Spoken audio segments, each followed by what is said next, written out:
کیونکہ ہم میں سے کسی نے مولا علی کو دیکھا تو نہیں، اللہ کو دیکھا تو نہیں ہے، ہم نے اہل بیت کو علوم کے ذریعے سے پہچانا ہے، مولا کی نہج البلاغہ سے پہچانا، صحیفہ سجادیہ سے پہچانا، واقعہ کربلا سے پہچانا۔ تو انسان یہ وقائع بتاتے ہیں کہ اہل بیت کیسے تھے۔ اب تم نے اہل بیت کو پہچان لیا، لیکن تم نے اہل بیت سے سیکھا کیا؟ کہ میرے چھٹے امام جعفر صادق علیہ الصلوۃ والسلام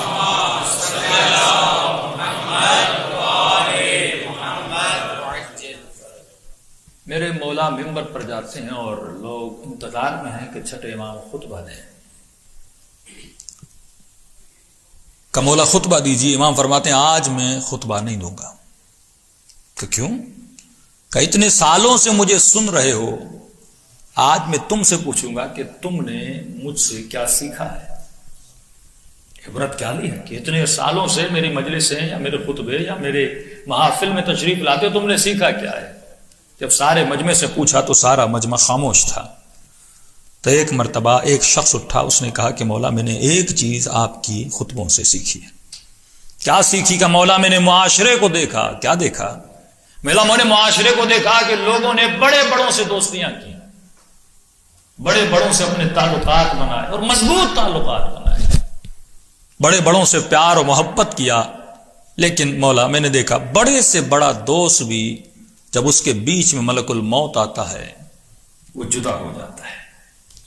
کوئی بھی ایسا دوست نہیں جو انسان کے ساتھ ہمیشہ ہمیشہ ساتھ رہے۔ امام نے کہا حسن تم نے بہت اچھا نتیجہ لیا۔ پھر مولا میں نے نتیجہ لیا کہ دوستی اس سے کرنی چاہیے جو کبھی بھی انسان سے جدا نہ ہو۔